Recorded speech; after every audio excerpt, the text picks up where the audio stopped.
So you came here 20 years ago, knew what the job was going to be like.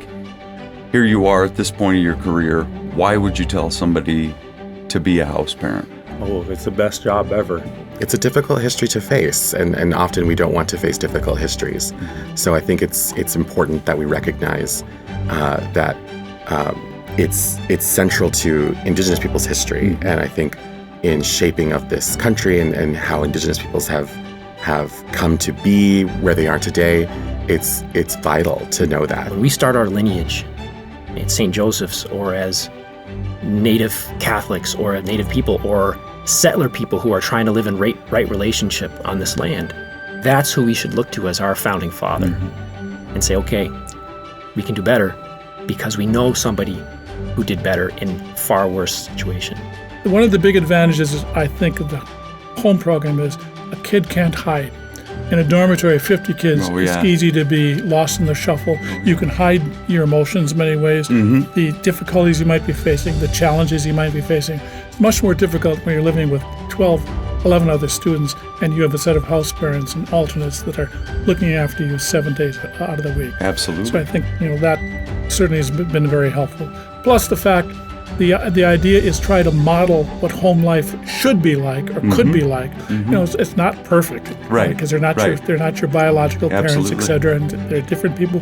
But to give you a model of what family life might be, could be for you in the future. Be careful what they do and say. Do the kind of things that will influence. I mean, everything we do influences kids. Right. So we need to be very careful about what we do, how we do it, what we say, because we're the role models, whether we like it or not.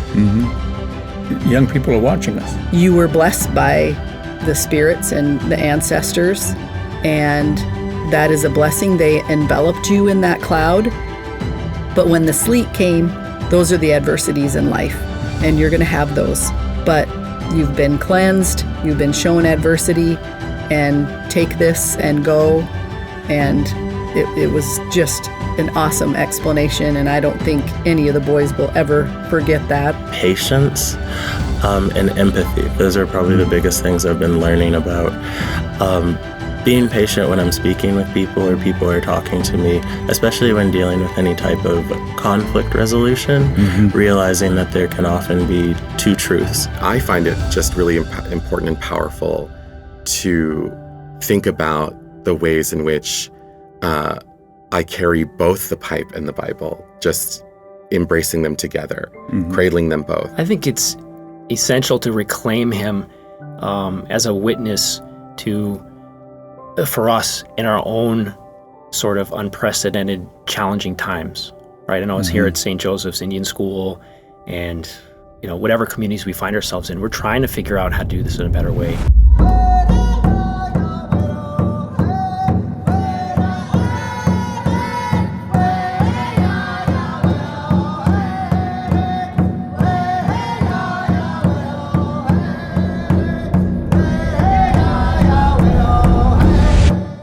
Welcome to Hochoka Podcasts.